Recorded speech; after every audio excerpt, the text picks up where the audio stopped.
Morning students. Now we can see here our next topic, mole. Mole is a Latin word, means heap or a pile. मोल जो है एक Latin word है जिसका meaning hip या फिर pile होता है. We use different units for counting such as dozen for 12 objects. और यहाँ पर हम क्या करते हैं कि डिफरेंट जो यूनिट्स हैं उनका यूज़ हम काउंटिंग के लिए करते हैं. जैसे कि 12 ऑब्जेक्ट जो हैं उनके लिए हम डजन का यूज़ करते हैं. अ मोल is a collection of 6.023 into 10 to the power 23 particles.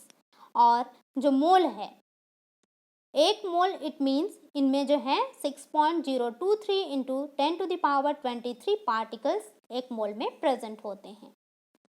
6.023 into 10 to the power 23 atoms, molecules or ions are called 1 mole atom, 1 mole molecule or 1 mole ions.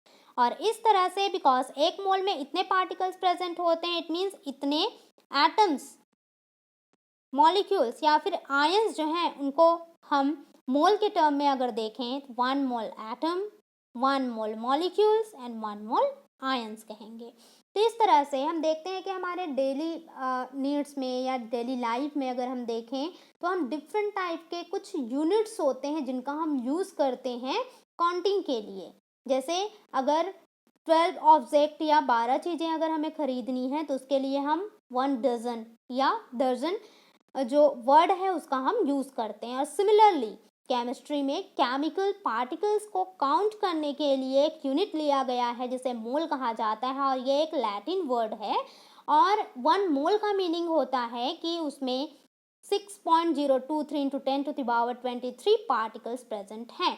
और इस तरह से इतने पार्टिकल्स में अगर हम एटम्स को लें, मॉलिक्यूल्स या आयंस को लें तो इस तरह से इनके लिए हम कंटिन्यूसली हम बोल सकते हैं कि 1 मोल एटम इट मीन्स इनमें 6.023 into 10 to the power 23 atoms होंगे या पार्टिकल्स होंगे.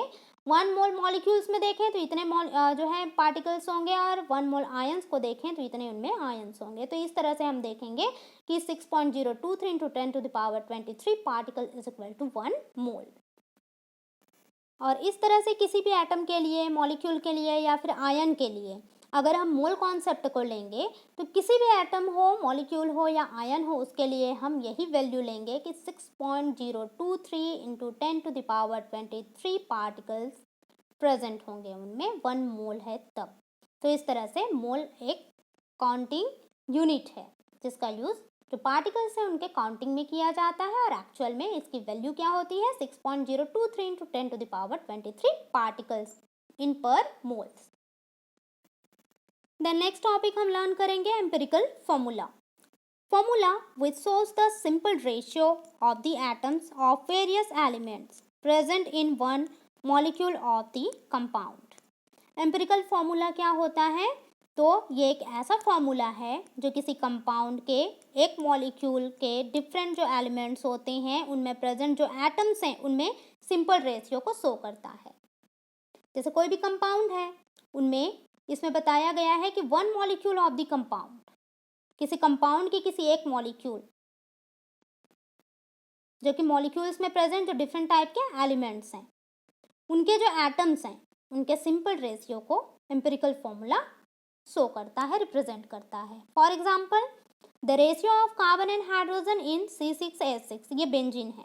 बेंजीन में कार्बन और हाइड्रोजन का अगर हम रेशियो देखें तो वो क्या होगा 1:1 बिकॉज कार्बन भी 6 है, हाइड्रोजन भी 6 है, so 1:1. So empirical formula of benzene is CH because 1:1 हमको मिल रहा है इसका रेशियो.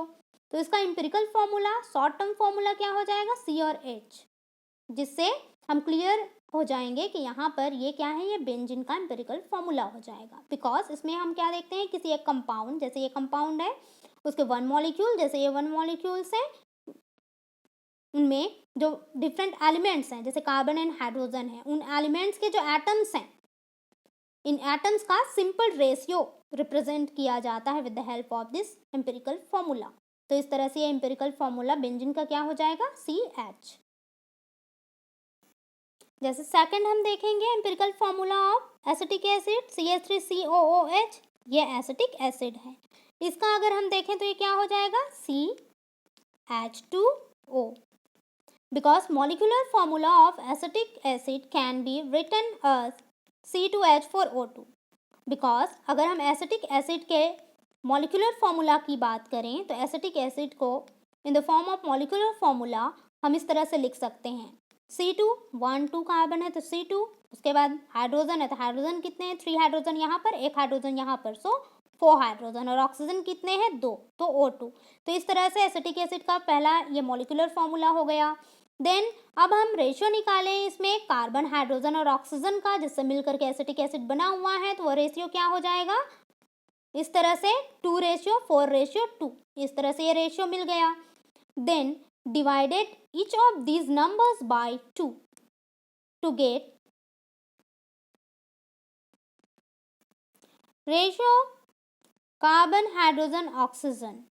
अब हम क्या करेंगे कि यहाँ पर ये जो रेशियो मिला है उसे हम 2 से डिवाइड करेंगे, हर एक नंबर को 2 से डिवाइड करेंगे तो ये क्या मिल जाएगा इसका रेशियो 1:2:1, इस तरह से।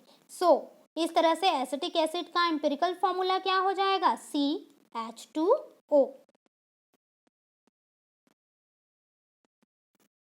उसी तरह से यहाँ पर हम देखें ग्लूकोज का एम्पिरिकल फॉर्मूला C6H12O6 का, इसी मेथड से अगर हम इसको सॉल्व करें तो इसका एम्पिरिकल फॉर्मूला क्या हो जाएगा CH2O। एम्पिरिकल फॉर्मूला के अकॉर्डिंग हम जो कॉम्प्लिकेटेड यहाँ पर जो मॉलिक्यूल्स होते हैं उन मॉलिक्यूल्स और कंपाउंड को बहुत ही सिंपल टर्म में, जो उनसे जिन एलिमेंट्स से वो मिलकर बने हुए होते हैं उनके सिंपल रेशियो के टर्म में इस तरह से रिप्रेजेंट करते हैं, और इसे ही एम्पिरिकल फॉर्मूला कहा जाता है।